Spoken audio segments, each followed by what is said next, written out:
À la une de cette édition de l'actualité, le 8e traité d'amitié et de coopération entre la République de Côte d'Ivoire et le Burkina Faso qui déroule son programme à Ouagadougou. Le Conseil conjoint des ministres tient ce jour. Et ce matin, les deux premiers ministres ont présidé l'ouverture du Forum d'affaires ivoiro-burkinabé, une occasion pour les opérateurs privés de nouer et ou de consolider des partenariats. On voit tout cela dès le début de ce journal.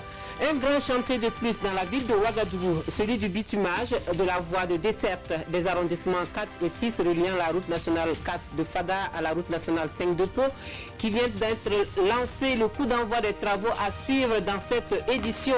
Et puis ce nouveau drame dans une prison au Brésil, une mutinerie fait de nombreuses victimes, dont près d'une vingtaine de morts.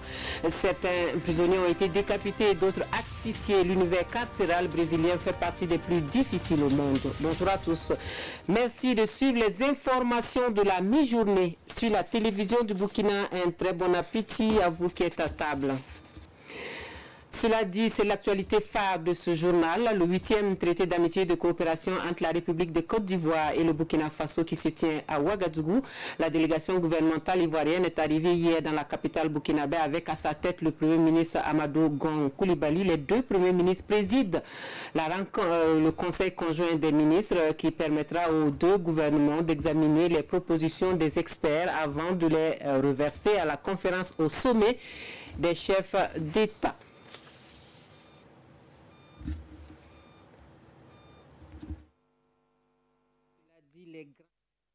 Soumettre aux deux présidents pour validation dans le cadre de ce 8e TAC sont donc déjà connus.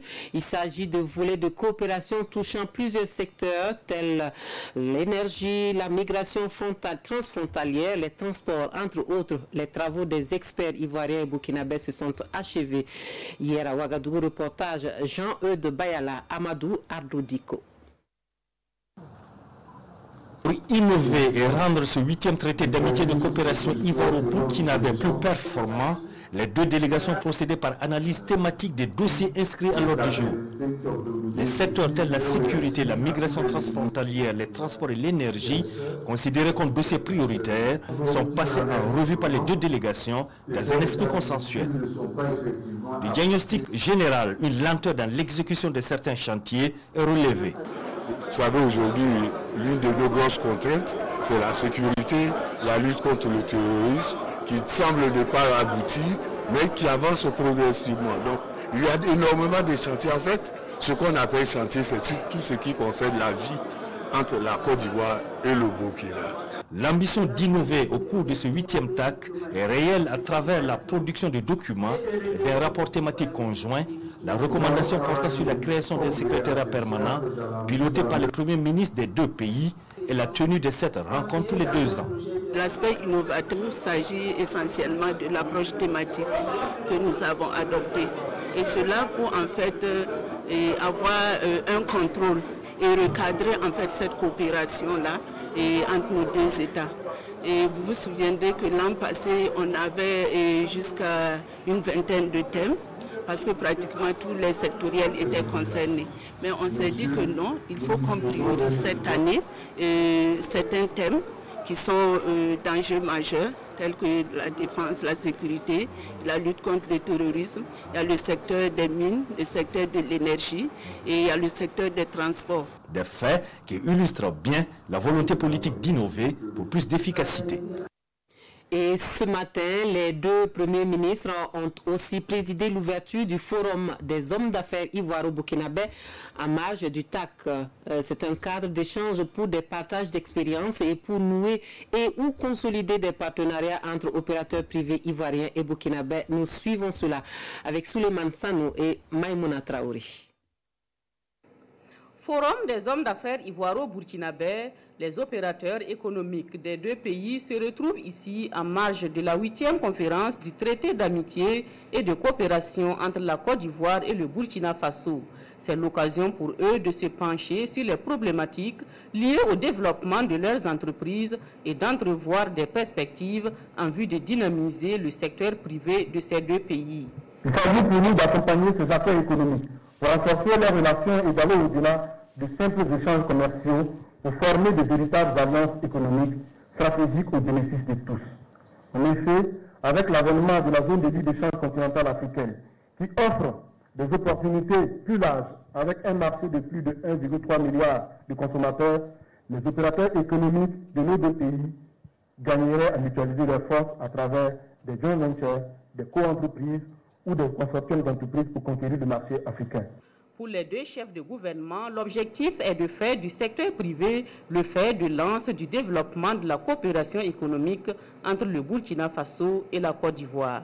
Dans la perspective, comme l'a indiqué donc les ministres, de la zone de libre-échange continentale au niveau du continent africain, qu'il est important que l'axe entre la Côte d'Ivoire et le Burkina, que l'axe Yamoussoukro-Ouagadougou soit renforcé au plan des opérateurs économiques pour qu'ensemble, nous puissions conquérir le maximum de marchés dans notre espace d'abord sous-régional UEMOA, dans l'espace de la CEDEAO et sur le continent. Et je crois qu'avec la tenue de ces forums, avec les partenariats qui sont en cours de signature, nous sommes sur la bonne voie. Nous incitons nos investisseurs nationaux, qu'ils soient burkinabés ou ivoiriens, à faire en sorte que émergent dans nos différents pays des grands champions qui puissent prendre d'assaut le marché africain et faire en sorte que nos produits soient disponibles sur tous les marchés de manière à ce que la coopération et l'intégration africaine se renforcent. Et pour faciliter les échanges commerciaux entre le Burkina Faso et la Côte d'Ivoire, un mémorandum d'entente a été signé pour permettre la construction de parkings pour le stationnement des camions de transport de marchandises sur le corridor Abidjan-Ouagadougou. Et parlant du TAC, deux fonds d'amitié et de coopération pour le financement des micro-entreprises portés par les jeunes et les femmes avaient été créés par les dirigeants des deux pays au dernier sommet du TAC en 2018 à Yamoussoukro. Une année après, ces fonds sont opérationnels au Burkina Faso. Au département en charge de la jeunesse, des jeunes porteurs de projets bénéficient de l'appui et des centaines d'autres frappent encore à la porte cette année de ces structures de financement. Nous suivons le dossier que nous propose Vincent Kendrebego sur le sujet. Fonds d'amitié et de coopération ivoiro-burkinabé pour l'insertion des jeunes, FACIVIGE. C'est l'une des grandes trouvailles du traité d'amitié et de coopération entre la Côte d'Ivoire et le Burkina Faso. Au département de la jeunesse, de la formation et de l'insertion professionnelle, Sébastien Sanon, par ailleurs directeur général du FEJ, est le responsable de ce fonds. Ouvert déjà en 2018, les statistiques montrent un engouement croissant des jeunes pour le FACIVIGE. La première édition, c'était en 2018, effectivement, qui nous a permis de financer 5 jeunes, des start-up dans divers domaines, essentiellement dans le domaine de l'agro-silvo-pastoral. L'année dernière, nous avons enregistré environ 410 dossiers.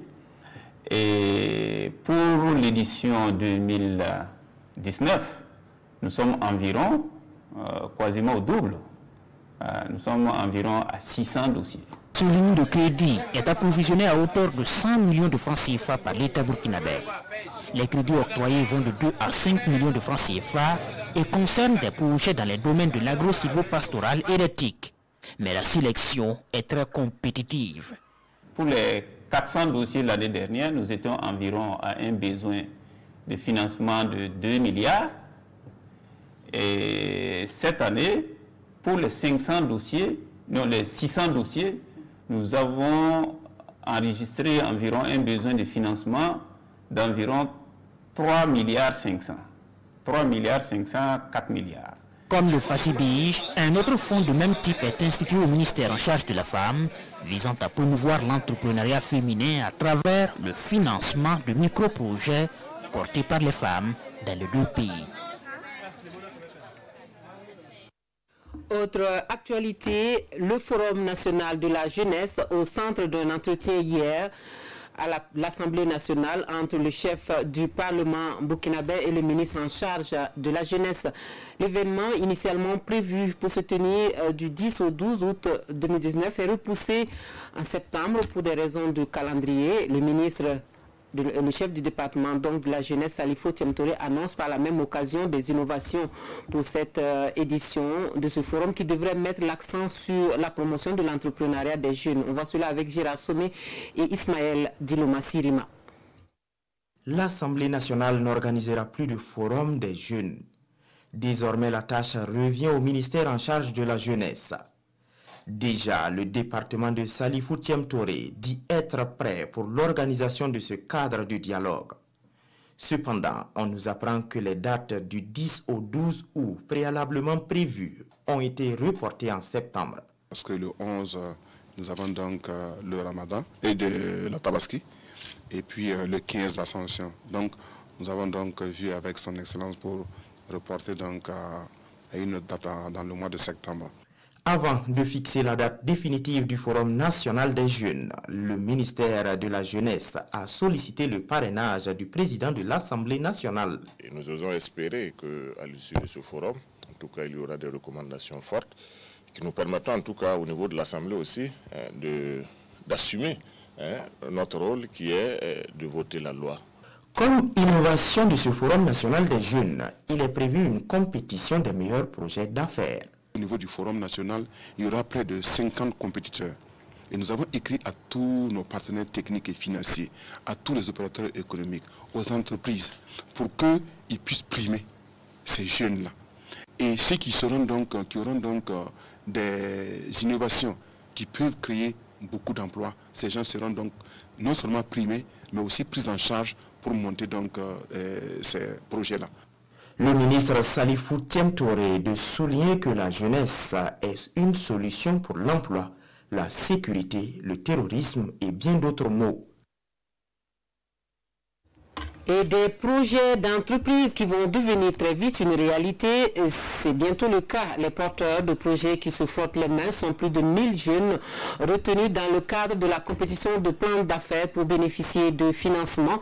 Ils reçoivent entre 150 000 et 2 500 000 francs CFA pour réaliser leur unité économique et ils pourront toujours compter sur les conseils avisés de leur parrain qui n'est autre que le président de la Chambre de commerce et d'industrie du Burkina Faso. On suit la remise des prix avec Omar Zombri.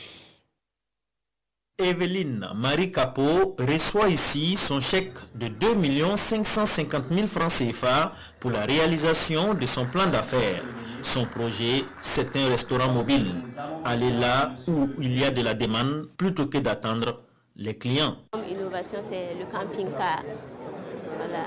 Moi, lors des cérémonies, je pourrais voyager avec le camping-car. Comme elle, ils sont au total 1239 à bénéficier d'un financement pour la matérialisation de leur projet.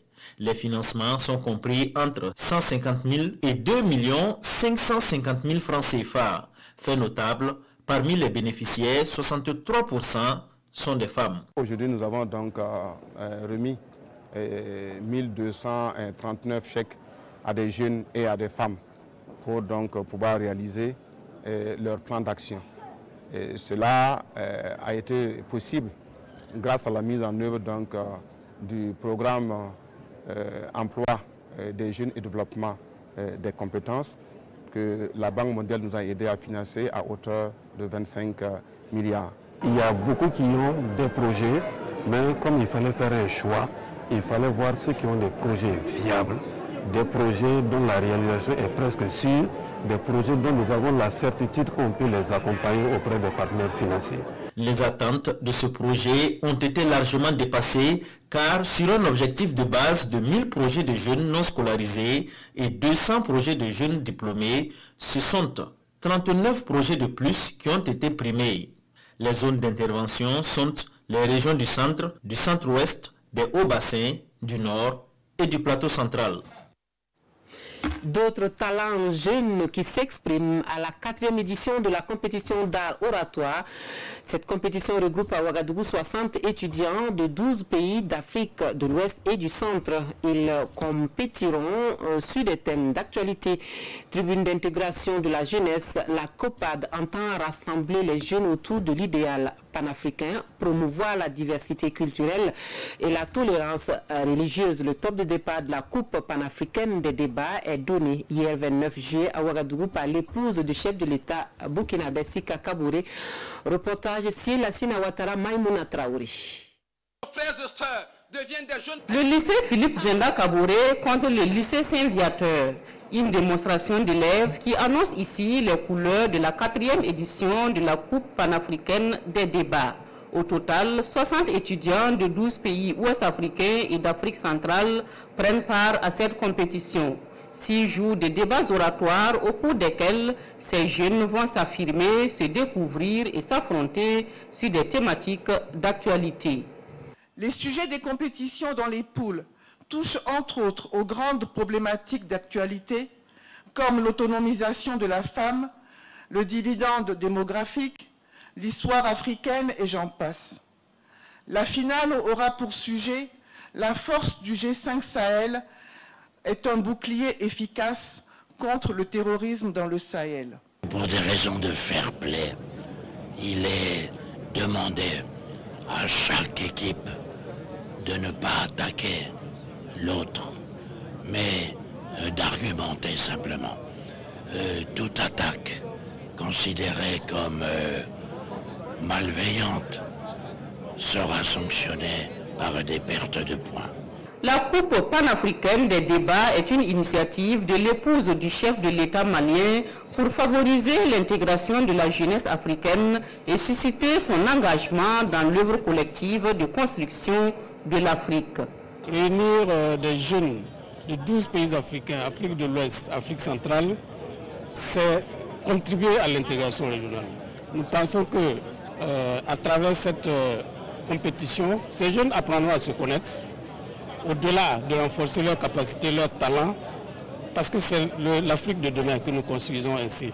Quel pays succédera au Burkina Faso, vainqueur de l'édition 2018 de la Coupe panafricaine des débats? Rendez-vous le 2 août dans la salle de conférence de Ouaga 2000 pour la finale.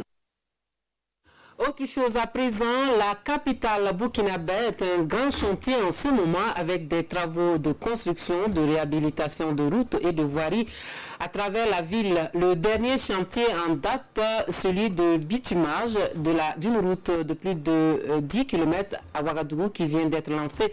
C'est la voie de desserte des arrondissements 4 et 6 reliant la RN4 route de Fada à la RN5 route de Pau sur des spécificités de l'infrastructure routière dont la durée d'exécution est de 12 mois. Nous suivons le reportage de Draman Guéni. Avenue Président Jean-Baptiste Ouedraogo, arrondissement 4, Ouagadougou. Des scènes de liesse pour recevoir le début des travaux de bitumage de la route et de ses annexes sur la rue Babarawa. Sur 2,5 km, ce sont des rues prioritaires de l'arrondissement 4 qui seront dans 12 mois en béton bitumineux. Et seront également en 2 fois 2 voies, c'est-à-dire sur chaque allée vous allez avoir 2 voies et il y aura un éclairage central. Il y a un certain nombre d'assainissements même de tout le quartier qui sera fait. Il y a des caniveaux qui vont être faits pour les amener vers les grands exutoires, c'est-à-dire vers le canal du parc urbain Bangrouego. Et partout où ces canaux vont être faits, les routes vont être rechargées et remises à niveau pour attendre d'autres budgets pour commencer à les bitumer. Toutes les commodités sont prévues sur ces voies à la fin des travaux, des parkings et stations de bus, des caniveaux d'évacuation aussi. Au regard de la qualité des entreprises choisies, de la mission de contrôle, au regard également de la conception technique du projet, des mesures environnementales et sociales qui sont prévues ici, nous aurons en tout cas une route de belle facture qui viendra en tout cas faciliter la circulation.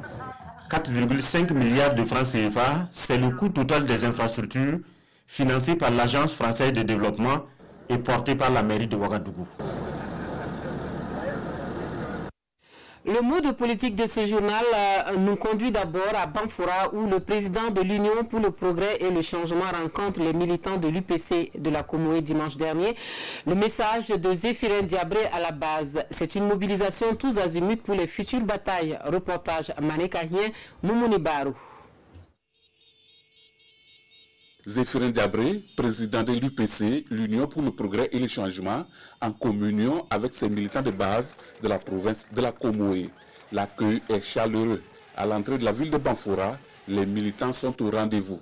Dans la salle, à l'issue des échanges, Zéphirin Diabré annonce que les difficultés qu'a connues son parti dans la Comoé relèvent du passé. La Comoé a cela de particulier qui, comme vous le savez, l'UPC a vécu quelques turbulences à un moment donné. Et c'est aussi justement l'occasion pour nous de voir est-ce que donc le parti a pu surmonter ça. Mais vous-même, vous êtes témoin. Je veux dire, ça c'est une affaire passée et classée. Le parti est reparti d'un bon pied. Et les militants et les camarades qui sont pour l'essentiel, l'écrasante majorité, restés fidèles au parti. Et d'ailleurs, au passage, je tiens à les saluer et les remercier pour cela, sont prêts donc pour le combat à venir. Une joie pour les militants de rencontrer et échanger avec les premiers responsables du parti. Pour eux, cela permettra de renforcer la cohésion au sein du parti.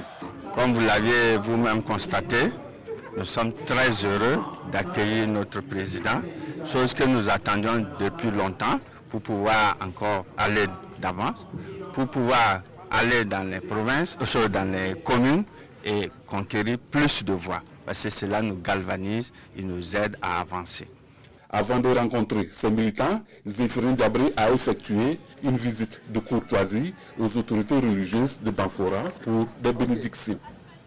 Et puis le mouvement du peuple pour le progrès parti au pouvoir qui affûte également ses armes pour 2020.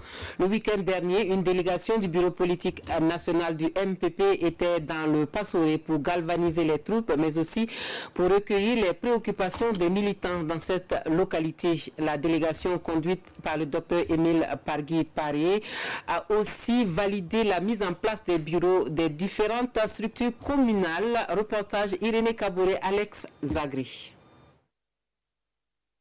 Le mouvement du peuple pour le progrès dynamise ses troupes dans le Passoré. C'est une délégation qui est venue échanger avec leurs militants et sympathisants du parti sur instruction du président par intérim. À l'ordre du jour, plusieurs points. Nous avons été instruits par le président du parti, Simon Comporé, pour conduire cette mission dans la province du Passoré avec 3 objectifs. Le premier objectif, c'est de donner des informations à nos militants dans toutes les communes sur la situation nationale politique. La deuxième information, c'était la vie du parti. Vous n'êtes pas sans ignorer que nous sommes à 15 mois des élections présidentielles. Et le président Simon a instruit la direction politique, et nous particulièrement au Passoré, de valider toutes ces structures communales. Cette tournée a permis à la mission de présenter le bureau des différentes structures locales. Satisfait de la mobilisation et de la vie du parti dans le Passoré, la délégation promet transmettre toutes les préoccupations déclinées par les membres et sympathisants. Nous venons d'achever cette tournée dans les différentes communes et nous avons constaté effectivement que la mobilisation est très immense dans l'ensemble des communes que nous avons traversées.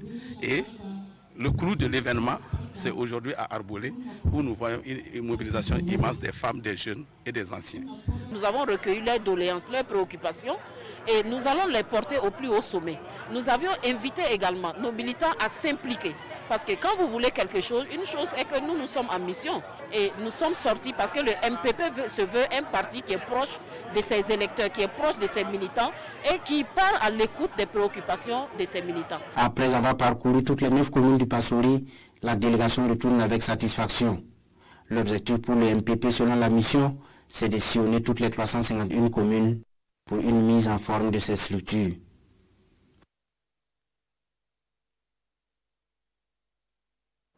On parle de l'audience du procès du putsch de 2015 qui a repris hier au tribunal militaire de Ouagadougou. Les avocats du général Gilbert Diendéré prennent la parole pour présenter leurs arguments tendant à dédouaner l'accusé des événements de septembre 2015. Ils plaident non coupables et demandent l'acquittement pour leur client, Zubaviel David Dabiri. Le coup d'État du 16 septembre 2015 est né de la divergence des clans rivaux de l'armée et le général Gilbert Diendéré n'en est pas l'auteur. C'est la substance d'une note introductive au plaidoirie du général prononcée par Maître Paul Kiré. L'avocat présente l'ancien patron du RSP comme un homme loyal, pondéré et profondément attaché aux valeurs militaires, mais contraint d'assumer le putsch. Il a fait au Burkina Faso l'économie d'un bain de sang, une décision d'acquittement pour lui, peut être incomprise, mais juridiquement bien fondée, dira l'avocat. Sur le même ton, Maître Mathieu Sommet revient sur ce qu'il qualifie d'anomalies et autres violations ayant jalonné l'instruction du dossier. L'avocat dénonce les méthodes de l'expert Younoussa Sanfo qu'il qualifie de spécialiste en insertion de documents antidatés dans les ordinateurs des accusés, allusion faite à la déclaration CPND retrouvée dans l'ordinateur du général Djendjéré et datée du 14 septembre 2015. La non-comparution des officiers devant les juges d'instruction, le rejet de la liste des témoins du général Djendjéré, les poursuites jugées sélectives sont entre autres griefs formulés par l'avocat contre les juges d'instruction. C'est une instruction uniquement à charge, la présomption d'innocence n'a pas prévalu. Les coupables étaient déjà désignés, regrettera l'avocat principal du général. L'auxiliaire de justice invite le président du tribunal à en tenir compte dans son délibéré et surtout à ne pas céder à, je cite, la pression de l'opinion et de se fonder sur son intime conviction. Mais qu'est-ce que l'intime conviction, s'est interrogé l'avocat qui procède à un rappel. Avoir l'intime conviction, c'est être sûr de la vertu de chaque preuve. Or, certains dossiers traficotés accompagnés d'un tapage médiatique orienté qui est déposé sur la table du juge. Le contexte des événements est également abordé et la transition politique présentée comme l'origine des malheurs du peuple burkinabé. Et c'est justement sur ce point que Maître Latif Dabo focalise ses arguments, tentant de démontrer la non-constitution des infractions de l'attentat à la sûreté de l'État à l'encontre du général Djendjéré. Il n'y a attentat à la sûreté de l'État que s'il y a une résolution concertée en vue de renverser un régime légal. Or, dans le cas précis, le général n'a jamais pris part à une réunion préparatoire du putsch et surtout, le régime de la transition était illégal, martèlera l'avocat dans une plaidoirie aux allures de cours de droit constitutionnel. En somme, dira Maître Dabo, le général Djendjéré s'est érigé en médiateur lors de la guerre des clans qui a émaillé le RSP.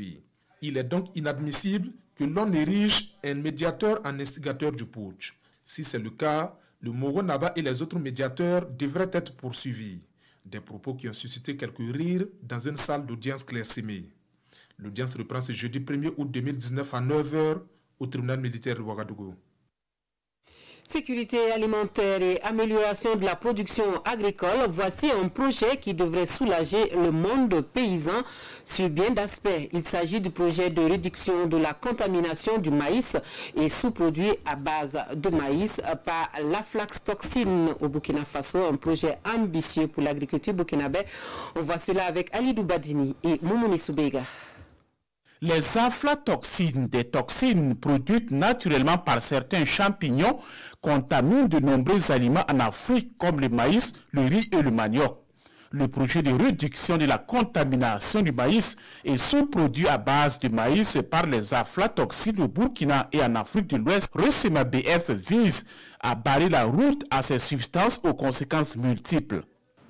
C'est dans les pratiques culturelles que commence effectivement l'infestation de nos produits agricoles par vraiment ce danger qui peut être risque de cancer. C'est dans les bonnes pratiques agricoles, à travers effectivement le séchage, le bon stockage, la conservation, qui va pouvoir nous amener aujourd'hui à minimiser un tant soit peu les risques. Initié par la Confédération paysanne du Faso, le projet RECEMA-BF est placé sous la tutelle du ministère du Commerce, de l'Industrie et de l'Artisanat. Ce projet vise à permettre aux produits burkinabés, notamment les céréales et le maïs, de pouvoir accéder facilement au marché international. Donc nous ne pouvons qu'encourager cette approche, car ce projet va contribuer un tant soit peu à réduire les effets négatifs de l'aflatoxine dans la consommation de ces aliments. Le Fonds pour le développement des normes et le développement du commerce STDF, l'OMC, le PAM, l'OMS et la FAO accompagnent le projet RECEMA-BF. Sa mise en œuvre va coûter plus de 465 millions de francs CFA. Actualité hors du Burkina Faso, au Brésil, c'est un autre drame carcéral qui endeuille le pays. Une mutinerie dans une prison en pleine forêt amazonienne fait de nombreux blessés et près d'une vingtaine de morts. Le calme est revenu après l'intervention des forces de sécurité, mais c'est un drame qui n'est pas le premier dans ce pays où le surpeuplement des prisons est une grande préoccupation pour les autorités.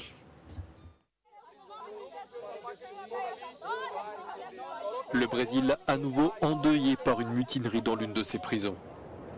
Lundi, une cinquantaine de détenus du centre de redressement régional d'Altamira a été tué au cours d'un affrontement entre deux bandes rivales. Selon les autorités pénitentiaires de cette prison située au cœur de la forêt amazonienne dans l'état du Pará, 16 prisonniers auraient été retrouvés décapités.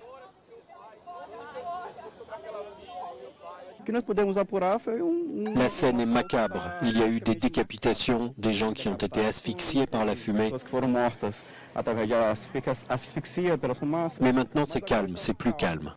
Les prisonniers ont été séparés et nous attendons la liste officielle des victimes et celles qui ont survécu à cette mutinerie. Les mutineries meurtrières sont fréquentes dans les prisons brésiliennes. Ce pays aux 210 millions d'habitants compte la 3e population carcérale du monde. Selon les derniers chiffres officiels publiés en 2017, le Brésil compterait plus de 720 000 détenus pour une capacité prévue de 420 000 places. De ce journal, la lecture croisée donc des quotidiens burkinabés, la rencontre entre Henri Konan Bédié et Laurent Gbagbo sonne comme un coup de théâtre dans la scène politique ivoirienne. Cette actualité est commentée et analysée par la presse burkinabé, la revue de presse avec Vincent Kendrebogo. Rencontre entre Bédié et Gbagbo, le pacte de Bruxelles. Pour l'observateur Palga, qui l'aurait cru? Voir ces deux hommes divisés comme de bons vieux amis et même élaborer des projets ensemble. Eh bien, Laurent Gbagbo et Henri Konan Bédié se sont rencontrés hier dans la capitale belge où le gros prisonnier de la haie hume désormais l'air de la liberté. Cette rencontre, selon l'Obs, ouvre de nouvelles perspectives pour le FPI en attendant que l'autre répudié de la République, Guillaume Soro, n'effectue le pèlerinage de Bruxelles pour parachever la triple entente. Sûr que tout cela sera scruté, pesé et sous-pesé à Abidjan, où l'occupant du palais de Cocody ne cache pas sa volonté de baliser le terrain pour un dauphin putatif nommé Amadou Gon Coulibaly. Un combat homérique se profile à l'horizon en République de Côte d'Ivoire. Pour aujourd'hui au Faso, qui en 2015 aurait parié un plat de garba sur cette improbable rencontre. Et pourtant, c'est désormais chose faite. L'objectif paraît clair, constituer un bélier à 3 têtes pour pilonner la forteresse d'Alassane Ouattara. Un problème tout de même pour le trio, les ambitions personnelles du jeune rebelle devant les yeux, parce que pas évident que Guillaume se réveille d'un pouvoir où il jouera encore les seconds rôles, selon l'analyse de aujourd'hui au Faso. Que va faire le président Ouattara maintenant, se demande le pays. Revenir sur sa décision de renoncer au pouvoir en tenant à Gon Coulibaly comme dauphin. Pour le journal, il y a un risque que ce dernier ne fasse pas le poids face à la nouvelle alliance. Voilà, c'est tout pour les actualités dans cette édition de la mi-journée. Merci de votre attention. Excellent après-midi à tous.